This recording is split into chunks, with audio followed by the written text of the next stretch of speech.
저는 이 시간 이 말씀을 가지고 내 주 예수 모신 곳이라는 제목으로 하나님께서 주시는 은혜를 여러분과 나누기 원합니다. 여러분은 최근에 천국에 관한 설교를 들으신 적이 있는지요?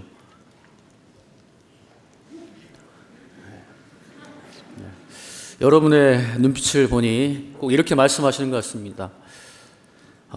여복의 김옥중 목사, 그 질문을 던지고 있는 자네야말로 우리에게 천국에 관한 설교를 한 적이 있느냐라고 말입니다. 잘 해석했는지 모르겠네요. 사실 저는 천국에 관한 설교를 자주 하는 편에 속합니다. 지난주에도 3번이나 했거든요. 여러분이 듣지 못했는데 어디서 했냐고요? 큰 교회에 있다 보니까 장례식장에 많이 가게 됩니다. 지난주에는 우리 호산나 교회에 총 8건의 장례가 있었습니다. 여러분이 지금 주보를 보면 6건인데요. 그 사이에 또 2건이 추가돼서요. 장례 예배가 계속 진행 중이고, 탁병리 목사님도 지금 또 장례 예배 인도하러 가셔서 이 자리에 안 계시죠. 저는 그런 장례 예배를 이렇게 통해서 다른 목사님들이 전하시는 말씀을 듣기도 하고, 제가 또 장례식장에서 주로 천국에 대한 이야기를 많이 하게 됩니다. 그런데 이번에는 3번의 장례를 제가 참여했는데, 장례 예배를 마치고 이렇게 돌아오는 길에 문득 이런 생각이 드는 거예요. 어떤 생각이었냐면, 예수님께서는 공생의 사역을 시작함과 동시에 줄곧 하나님의 나라, 즉 천국에 대한 여러 가지 다양한 가르침과 여러 가지 비유를 통해서 강력한 하나님의 나라에 대한 그 메시지를 전하셨는데, 정작 저는 제가 보니까 하나님의 나라에 대한, 천국에 대한 설교는 장례식장에 가야만 들을 수 있는 것 같고, 저도 마찬가지로 그곳에 가서만 천국에 대한, 하나님의 나라에 대한 말씀을 전하고 있다는 그런 생각이 들었습니다. 그러면서 제 개인적으로 이렇게 생각한 것이, 어쩌면 우리들은 천국을 생각할 때 죽어서만 가는 곳, 그리고 천국은 저 하늘 넘어 저 멀리에만 있는 곳, 그리고 혹은 나는 아직 젊고 건강하기 때문에 아직은 나와는 상관이 없는 이야기, 이렇게 생각하는 그런 마음이 우리에게 없지 않나 하는 그런 생각을 해보았는데, 여러분들은 어떠신지요? 여러분들은 천국을 날마다 누리고 천국을 소망하며 살고 있습니까? 아멘이 없네요. 그래서 저는 여러분과 예수님께서 말씀하시는 하나님의 나라는 무엇인지 함께 살펴보기 원합니다. 우리 다 같이 오늘 본문 말씀을 다시 한번 마음을 담아서 생각하면서 한번 읽어보기 원합니다. 함께 읽겠습니다. 시작. 바리새인들이 하나님의 나라가 어느 때에 임하나이까 묻거늘 예수께서 대답하여 이르시되 하나님의 나라는 볼 수 있게 임하는 것이 아니요 또 여기 있다 저기 있다고도 못하리니 하나님의 나라는 너희 안에 있느니라. 아멘.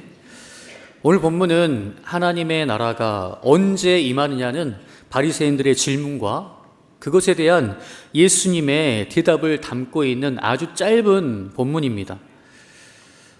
그런데 사랑하는 성도 여러분, 오늘 2구절밖에 안 되지만 이 짧은 대화 안에 얼마나 놀라운 보화가 감춰져 있는지 모릅니다.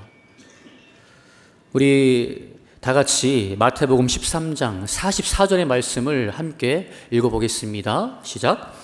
천국은 마치 밭에 감추인 보화와 같으니 사람이 이를 발견한 후 숨겨두고 기뻐하며 돌아가서 자기의 소유를 다 팔아 그 밭을 사느니라. 아멘.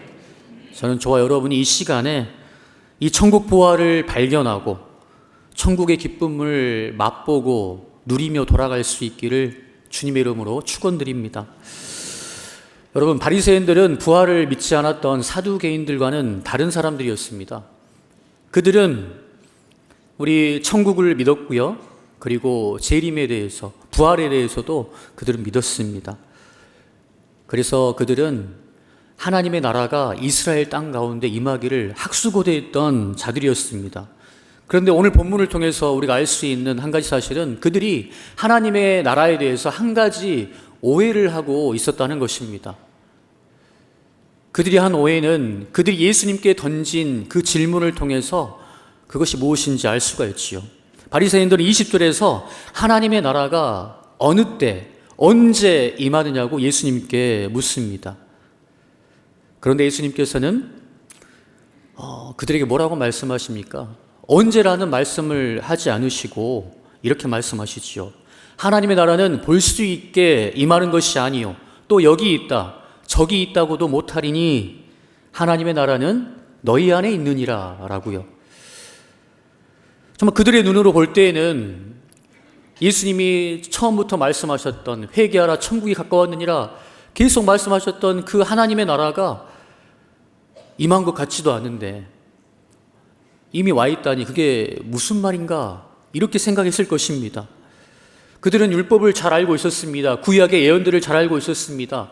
그래서 그들은 로마의 압자에 있었던 그들은 다윗 왕과 같은 강력한 군사력과 그런 정치력을 가진 메시아가 나타나서 그들을 로마의 압제에서 구원할 것을 학수고대했습니다.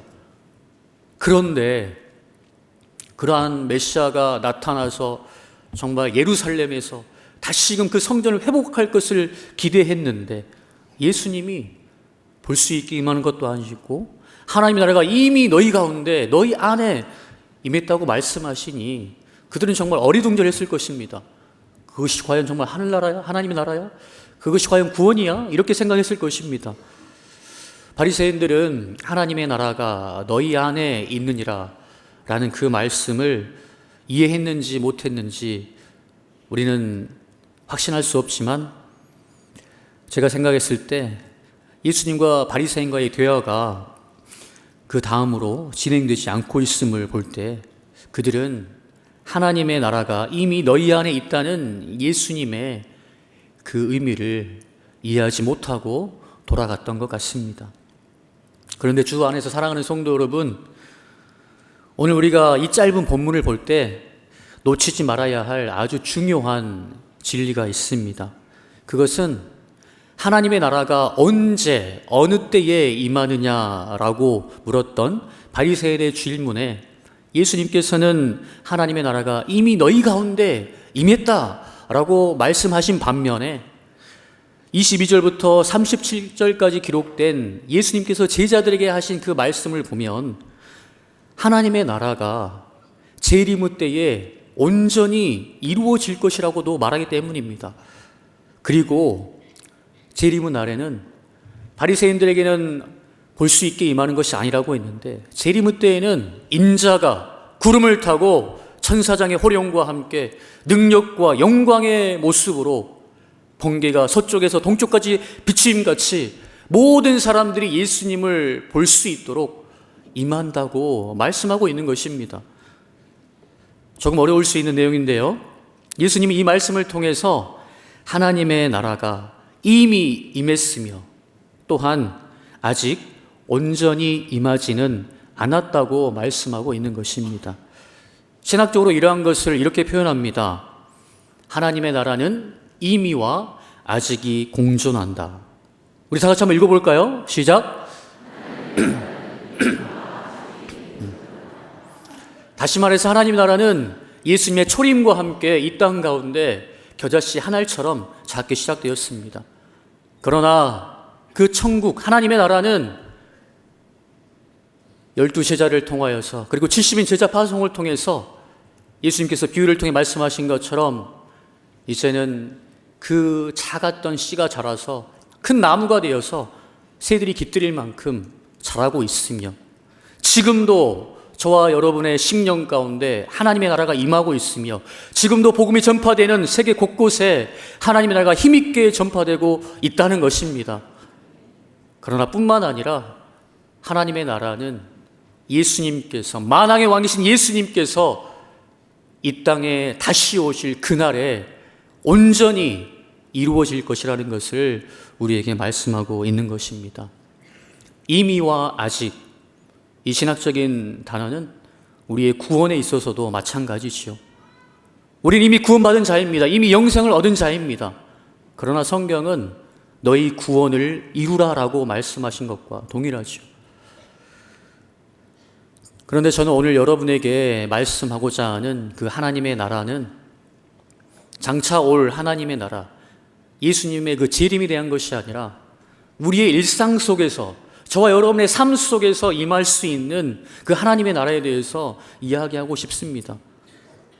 그렇다면 사랑하는 성도 여러분, 하나님의 나라는 볼 수 있게 임하는 것이 아니요, 또 여기 있다 저기 있다고도 못하리니 하나님의 나라는 너희 안에 있느니라 라는 그 말의 의미는 무엇일까요? 첫째로, 하나님의 나라는 모든 사람이 지켜보는 가운데 임하는 것이 아니라 은밀하게 임한다는 말씀입니다. 지금도 은밀하게 이곳 가운데, 여러분의 심령 가운데 임하는 그 역사가 있다는 것입니다. 그래서 하나님의 나라가 여기 있다 저기 있다라고 말할 수 없다고 예수님께서 말씀하신 것이지요. 둘째로, 하나님의 나라는 눈에 보이는 형태로 임하는 것이 아니라 우리의 마음 속에, 우리의 심령 속에 임한다는 것입니다. 그렇다면 사랑하는 성도 여러분, 어떠한 자에게 이러한 하나님의 나라가 임하는 것일까요? 바로 이것이 오늘 제가 여러분과 진지하게 나누고 싶은 이야기입니다. 어떠한 자에게 하나님의 나라가 임하는가? 지금 이 시간 여러분의 심령 가운데 어떠한 자에게 하나님의 나라가 임할 수 있는가? 저는 그것을 정말 살펴보려고 연구했는데, 오늘 이 두 구절을 가지고서는, 오늘 본문을 가지고서는 아무리 살펴봐도 이 질문에 대한 답을 찾을 수가 없었습니다. 그런데 사랑하는 성도 여러분, 우리가 성경을 볼 때 항상 문맥을 살펴야 합니다. 앞뒤 문맥을 살펴야만이 성경의 진의를 우리가 알 수 있지요. 누가복음을 기록한 누가는 예수님께서 10명의 나병 환자를 치유하신 사건 다음에 오늘 본문을 연이어 기록하고 있습니다. 이것을 통해서 우리는 바로 어떠한 자에게 하나님의 나라가 지금도 임하는가를 우리가 생각해 볼 수 있지요. 우리가 오늘 읽은 본문 바로 앞에는 10명의 나병 환자가 깨끗함을 받은 이야기가 나옵니다. 예수님께서는 십자가를 지시기 위해서 예루살렘을 향하고 있었습니다. 예루살렘으로 가실 때에 예수님은 사마리아와 갈릴리 사이에 있는 그 사이길을 통해서 올라가셨다고 누가가 기록하고 있지요. 예수님 그 사이길로 가는데 한 마을에 들렸을 때 10명의 나병 환자가 예수님 앞에 섰습니다. 그리고 예수님은 그들을 대면했지요. 그때 10명의 나병 환자는 그들의 신분상, 그들이 저주받은 그러한 존재들이었기에 정결의식에 따라서 그들은 일반 사람들에게 나올 수 없었습니다. 그래서 마을에 살 수 없었고 따로 떨어진 그런 곳에서 그들이 거할 수밖에 없었지요. 그래서 그들은 예수님 앞에 멀리 서서 이렇게 외쳤습니다. 큰 소리로, 우리를 불쌍히 여기소서. 예수님은 그때 그들에게 이렇게 말씀하셨지요. 가서 제사장들에게 너희 몸을 보이라 라고 말입니다. 그런데 놀라운 사실은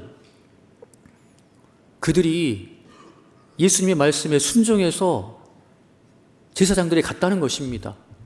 예수님은 만지거나 어떤 흙을 짓이겨서 어떻게 한 것이 아니고, 너가 구원받았다, 너가 나았다라고 선포한 게 아니고 정결 예식을 생각하셔서 제사장들에게 가라라고 말씀하셨는데, 그 10명의 나병 환자들이 그 예수님 말씀에 순종해서 제사장들에 갔다는 것입니다.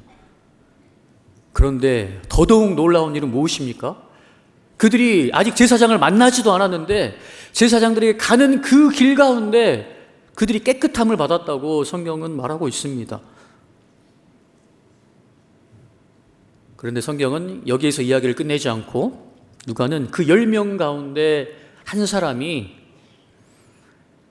자기가 나은 것을 보고 자기의 병이 깨끗함을 받은 것을 보고 큰 소리로 하나님께 영광을 돌리며 돌아와서 예수님의 발 아래에 엎드려서 절하면서 감사했다는 이야기를 우리에게 하고 있습니다. 그리고 누가는 바로 그 10명 중에 한 사람이 당시 유대인들이 개취급하고 이방인 취급했던 사마리아인이라고 말하고 있습니다. 예수님은 그 사마리아인, 유대인들은 오지도 않고 그냥 가버렸는데 다시 와서 주님의 발 앞에 엎드려 경배한 그를 보고 이렇게 말합니다. 우리 다 같이 누가복음 17장 19절 말씀을 함께 읽어보겠습니다. 시작. 그에게 이르시되 일어나 가라, 내 믿음이 너를 구원하였느니라 하시더라. 사랑하는 성도 여러분, 9명의 고침받은 유대인 나병 환자들과 1명의 사마리아인 나병 환자의 차이는 무엇일까요? 우리는 예수님께서 말씀하신 내 믿음이 너를 구원하였다 하신 그 말씀을 통해서 9명과 그 1명의 차이를 알 수가 있습니다. 유대인 9명은 예수님께서 그들의 육체적인 질병을 치유할 것은 믿었습니다. 그러나 그들 자신이 영적인 나병 환자라는 사실은 인정하지 않았던 것 같습니다. 자신이 죽을 수밖에 없는 저주받은 죄인이라는 사실은 생각하지 않은 것 같습니다. 그렇게 그들은 죄인을 구원하시는 예수님이 필요하지 않았던 것이지요. 그래서 그들은 육체의 고침을 받자마자 그냥 예수님이 생각하지도 않고 각기 갈 길로 갔던 것입니다. 그러나 사마리아인은 어떻습니까? 그는 예수님께서 자신의 육체의 질병뿐만 아니라 자신의 비참한 모든 죄 문제까지도 해결하신 분이라는 것을 그가 경험했습니다. 여러분, 우리가 한 가지 생각해야 될 게 뭐냐면, 예수님께서는 제사장들에게 가서 몸을 보이라고 했는데, 유대인들에게는 제사장이 있지만 사마리아인에게는 제사장이 있습니까? 없습니까? 없습니다. 다른 9명의 유대인들과 그냥 가니까 같이 갔는데 나는 제사장이 없는데 이런 생각을 하지 않았을까요? 그러면서도 순종해서 가는데 아직 제사장도 보지 않았는데 자기는 정말 염려하고 있는데 그 병이 나은 거예요. 그래서 아마도 그는 정말 나의 이 비참한 죄 문제를 해결하신 바로 그분이 바로 메시아시고 하나님의 아들이라는 사실을 그가 생각하지 않았을까요? 그래서 그런지 그는 예수님의 발 아래 엎드려서 하나님께 영광을 돌린 것입니다. 그는 예수님이 자신의 육체적인 질병뿐만 아니라 자신의 구원자요, 삶의 주인이심을 믿었던 것입니다. 저는 이 이야기를 통해서 이런 생각을 해봤습니다. 다 깨끗함을 받았으면서도 예수님께 돌아와 감사하지 않는 그 9명의 모습이 마치 예수님 믿으면 구원받았으니까 이제는 내 마음대로 살아야 된다고 생각하는 쥐어쥐어 하는 자들의 모습, 그런 모습은 아닌가. 입술로는 하나님을 공경한다 하면서도 마음은 하나님으로부터 먼 바리새인의 모습이 아닌가. 주일날 교회에는 나오지만 우리 일상에서는 여전히 내 고집대로, 내 생각대로, 내 경험대로 하나님의 말씀이 있음에도 불구하고 그것을 무시하고 살아가는 그런 사람들의 모습은 아닌가 하는 생각을 해보았습니다. 그리고 또 한편으로 이 사마리아인 나병 환자의 모습을 통해서는 자신의 육체적인 질병뿐만 아니라 자신의 그 비참한 죄 문제까지도 해결한 것을 기뻐함으로 인하여서 예수님께 돌아와 예수님의 발 앞에 엎드려 절하는 그 모습을 통하여서는 예수님을 구원자일 뿐만 아니라 매일의 삶 가운데, 자신의 삶 가운데 주인으로 모시고 살아가는 진정한 제자의 모습, 하나님께서 기뻐하시는 하나님의 자녀의 모습, 그 모습이 아닌가 하는 생각을 해보았습니다. 그래서 우리는 19절에 기록된 일어나 가라, 내 믿음이 너를 구원하였느니라 라는 말씀이 오늘 본문인 21절에 기록된 하나님의 나라는 너희 안에 있느니라 라는 말씀과 같은 의미라는 것을 우리가 짐작해 볼 수 있습니다. 왜냐하면 성경에서 구원받았다라는 표현은 동일하게 하나님의 나라에 들어간다는 뜻이고, 또한 하나님의 나라에 들어간다는 것은 영생을 얻었다는 것과 같은 말이기 때문입니다. 예수님께서 그 한 사마리아인에게 육신의 질병을 낫게 하셨을 뿐만 아니라 그에게 구원의 은혜가 임했다라고 선포하신 것은 하나님의 나라가 이미 그의 심령 가운데 임했다는 것을 우리에게 보여주고 있는 것입니다. 그의 영혼은 죄사함의 은총을 입고 하나님의 나라가 그의 심령 안에 충만히 임한 것입니다. 존 뉴턴이 어메이징 그레이스라는 그 가사를 썼던 것처럼 죄사함의 은총을 경험한 그가 하나님께 돌아와, 예수님께 돌아와 감사의 고백을 하지 않을 수 없었던 것이지요. 그래서 예수님께서는 그 나병 환자에게 하나님의 나라는 바로 이러한 저와 같은 죄사함의 은총에 임한, 그리고 예수 그리스도를 삶의 주인으로 모시는 그 심령 가운데 임하는 것이라는 것을 우리에게 보여주고 있는 것입니다. 오늘 우리는 이 모든 이야기를 통해서 이렇게 말할 수 있습니다. 어떠한 자에게 하나님의 나라가 임하는가? 그것은 바로 하나님의 나라는 예수 그리스도를 주로 모신 사람들의 마음속에, 심령 속에 임한다는 것입니다. 다시 말해서 예수 그리스도를 주로 모신 그 모든 곳에 하나님의 나라가 임한다는 것입니다. 그래서 오늘 설교 제목이 무엇이죠?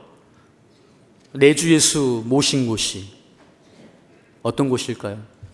그 어디나 하늘나라라는 것입니다.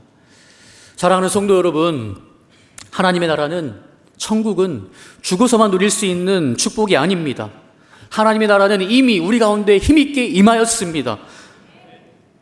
그래서 예수님께서는 제자들에게 주기도문을 가르쳐 주실 때에 이렇게 말씀하시지요. 너희는 이렇게 기도하라. 나라가 임하시오며 하나님의 뜻이 땅에서 이루어진 것 같이, 하늘에서 이루어진 것 같이 땅에서도 이루어지이다. 이렇게 기도하라고요. 살아계신 하나님은 지금도 저와 여러분의 심령 가운데 함께 계시고 이 예배의 자리에 함께 하십니다. 그리고 하나님의 나라는 지금 이곳 가운데도 임하고 저와 여러분의 삶 속에서도 임하는 하나님의 축복입니다. 예수 그리스도를 주로 모신 모든 곳이 그 어디나 하늘나라, 천국의 기쁨이 넘치게 됩니다. 왜냐하면 하나님의 나라는 하나님의 뜻이 이루어지는 곳이기 때문입니다. 성경 속에는 이 땅 가운데서 하나님의 나라를 맛본 수많은 사람들이 등장하지요. 다윗은 시편 23편 4절에서 이렇게 고백합니다. 대부분의 사람들이 시편 23편을 암송하는데 여러분 4절 생각나십니까? 우리 다 같이 한번 암송해 봅시다. 시작. 내가 사망의 음침한 골짜기로 다닐지라도 해를 두려워하지 않을 것은 주께서 나와 함께 하심이라. 주의 지팡이와 막대기가 나를 안위하시나이다. 다윗은 정말 수많은 어려움을 경험했던 자였습니다. 수많은 죽음의 고비를 넘겼던 자였습니다. 그런데 그가 고백하기를 그는 사망의 음침한 골짜기 가운데서도 하나님의 나라가 임하는 것을 경험한 자였습니다. 사망의 음침한 골짜기 가운데 하나님이 나와 함께하는 것, 하나님이 내 삶의 주인이요 내 심령 가운데 거하는 것, 그것이 바로 하나님의 나라가 임하는 것입니다. 그래서 그는 그 음침한 골짜기 가운데서도 평안을 누릴 수가 있었습니다. 그래서 그는 고백하기를 천만인이 나를 에워싸 진친다 하여도 나는 두려워하지 아니하리로다. 왜입니까? 예수 그리스도 만왕의 왕 하나님께서 천지 만물을 다스리시고 주관하시는 만유의 주이심을 그가 믿었기 때문입니다. 그가 하나님을 신뢰했기 때문입니다. 저는 이 시편 23편 4절의 말씀을 저의 삶 가운데 경험한 적이 있습니다. 제가 2008년에 합동신학대학원 1학년에 입학했는데요. 그때 입학해서 보니까 우리 선배들이 밤 11시, 12시가 되면 저기 산 꼭대기에 올라가서 산 꼭대기에 우리 박윤선 목사님의 무덤이 있는데 그 무덤가에 가서 기도하는 무덤파 기도들이 있다는 거예요. 기도하는 사람. 그래서 저도 나도 한번 해보자 하는 그런 마음이 들었습니다. 그래서 제가 그 마음을 품고 이제 도서관, 가로등이 켜져 있는 도서관을 지나서 이제 소나무 숲이 우거진 그 숲 사이로 딱 들어갔습니다. 근데 갑자기 어둠이 임하는 거예요.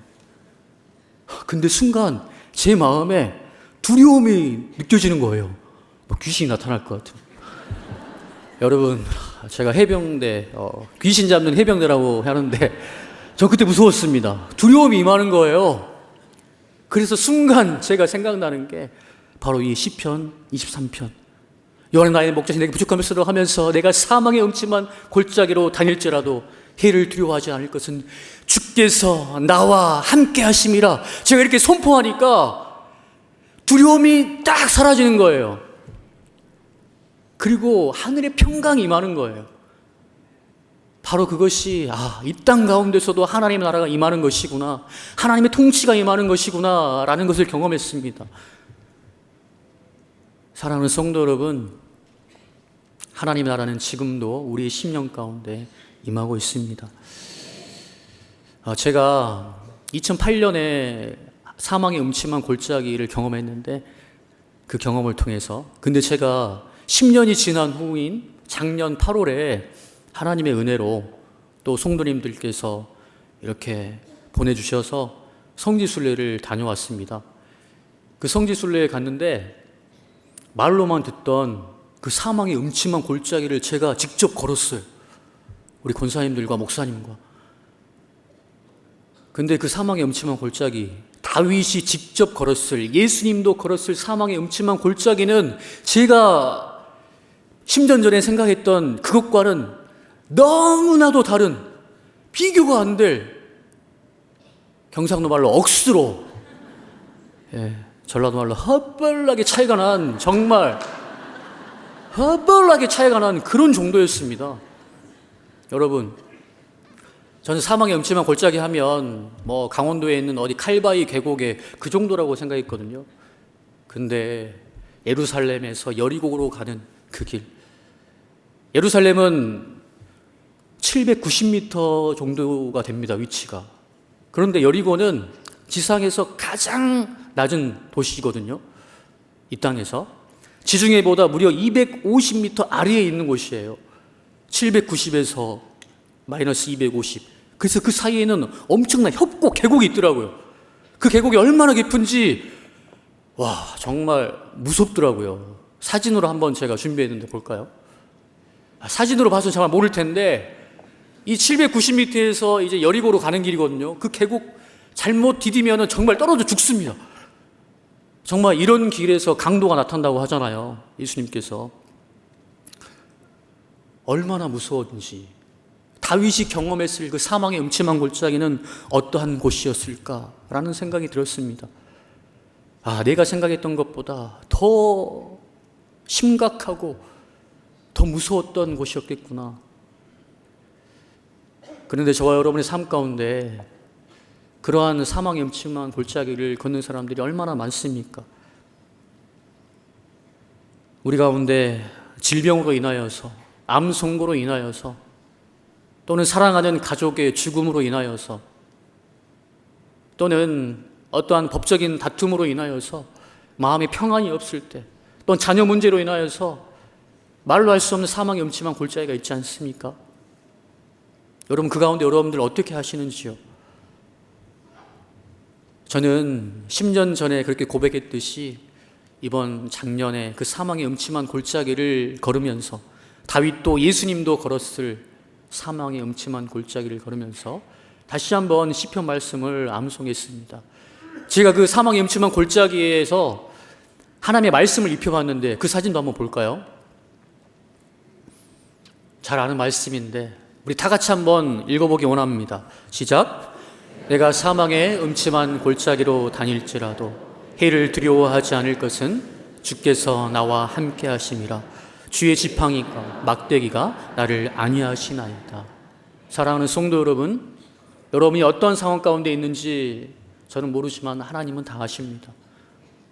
그리고 하나님은 그 문제보다 크신 분이십니다. 하늘과 땅의 모든 권세를 가지시고 저와 여러분을 위해서 죽으실 만큼 저와 여러분을 사랑하시는 분이십니다. 그분께서 여러분과 함께 하십니다. 그리고 하나님은 때에 반드시 여러분의 그 슬픔을 변하여 기쁨이 되게 할 것이고 여러분의 그 고통의 울음이 피리 소리로 변하여서 다른 고통받는 사람들을 위로하게 하는 그러한 상처 입은 치유자로 여러분을 세우실 것입니다.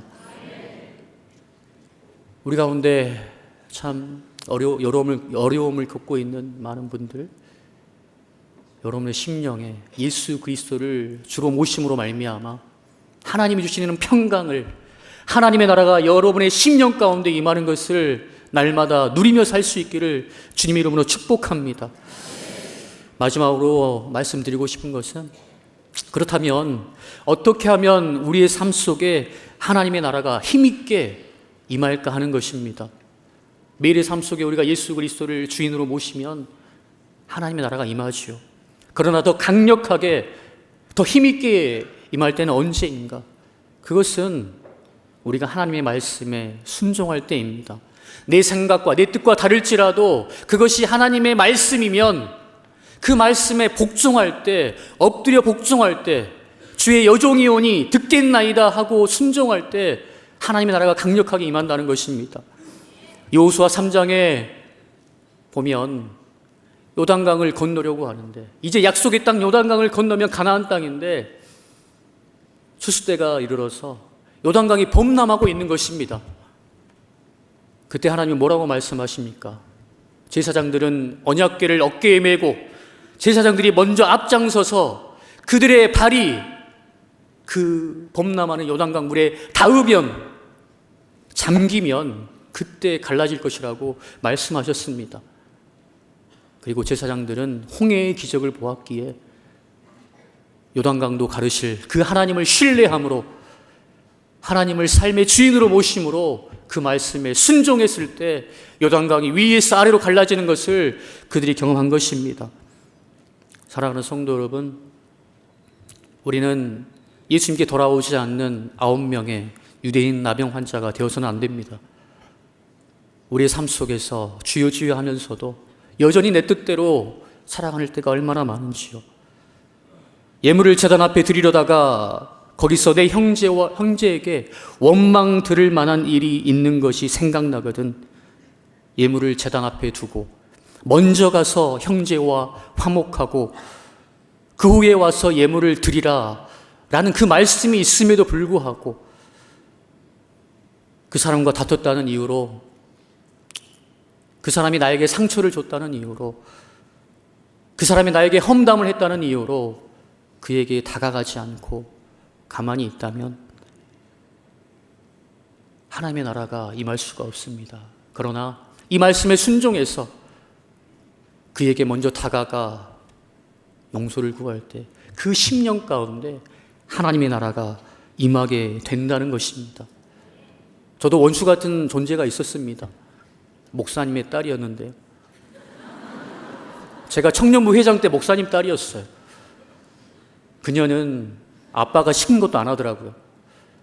저는 하나님 인격적으로 만나지 않았던 군 제대 1년차 회장이었기에 정말 시키는 것도 하지 않는 그를 보면 교회에 나가기가 싫다고 할 만큼, 너를 보면 교회 나가기가 싫다라고 할 만큼, 그런 말까지 할 만큼 그를 미워했어요.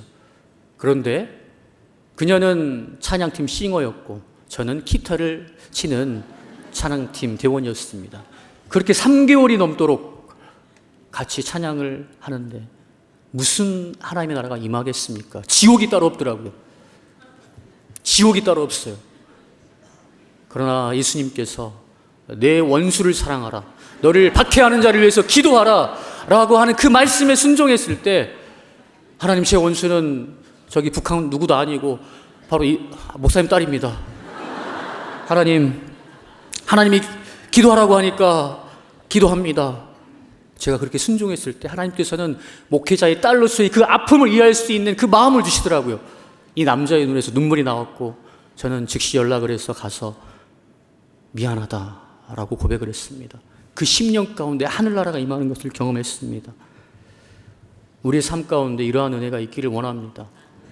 우리가 순종할 때 하나님의 나라가 힘있게 임합니다. 이제 말씀을 맺겠습니다. 저는 이번 설교를 준비하면서 예수님께서 나와 엎드린 이 이방인, 이 한 나병 환자를 볼 때 내 영혼이 은총 입어라는 그 찬양이 생각나더라고요. 가사를 보면 이렇습니다. 내 영혼이 은총 입어 중언죄짐 벗고 보니 슬픔 많은 이 세상도 천국으로 화하도다. 할렐루야 찬양하세. 내 모든 죄 사함받고 주 예수와 동행하니 그 어디나 하늘나라. 마치 저주받은 나병 환자, 죄인이었던 이 환자가 예수님께 나와 죄사함의 은총을 입고 그의 10년 가운데 하나님과 나라가 임하는 그 모습과 이 찬양의 가사가 너무나도 동일하게 느껴졌습니다.